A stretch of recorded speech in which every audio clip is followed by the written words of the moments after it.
Are you struggling with your emotions? The first thing that you need to know is that all emotions are important. They exist, and they've existed for years and years and years. If they weren't necessary or didn't serve a purpose, they wouldn't exist anymore. Even the emotions that I like to call uncomfortable, like fear, like anger, like pain, like sorrow, like grief, even those emotions are necessary as well. And the problem is that we just have never been taught what to do with our emotions, how to deal with our emotions.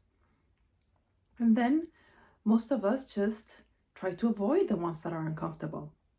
But the problem is that they're there for a reason, even if sometimes we don't understand the reason. So it's very important for us to learn how to be with our emotions, to just feel our emotion, to notice the sensation in our body and just breathe as we're experiencing the emotion without trying to bring any analysis, any thought, just experiencing the emotion and letting it just melt away, being with it lovingly, holding ourselves with love wherever that emotion is being held in our body.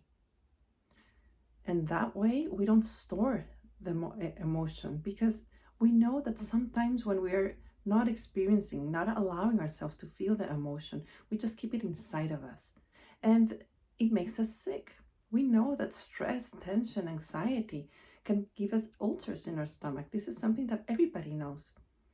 So once we allow ourselves to just be with the emotion, we're not hiding it anymore. We're not blocking it.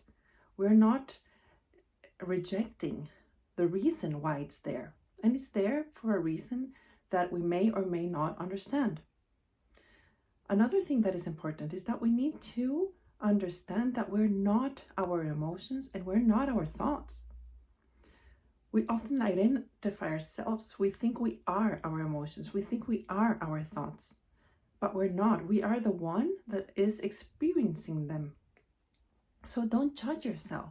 If you have an emotion that you don't like or a thought that you don't like, look at it with curiosity. Like, wow, it's interesting that I'm feeling this strong emotion of hate, of anger, of wanting revenge. Doesn't mean that you need to act the emotion or the thought, but be aware of it. Let the emotion and the thought exist with love for yourself, for the moment that is happening. And then it's just going to melt away. And that's it. That's all you need to do. Be in the present moment, holding yourself with love as you're experiencing the emotions, without any judgment, without any criticism, without wanting to change anything. Just allowing yourself to be present and breathing, because the oxygen helps to move the things that we're experiencing. Often when we have overwhelming emotions, the reason behind that is because we have emotions from our past that we have not allowed ourselves to experience. And it's like filling a glass of water that at some moment it overflows.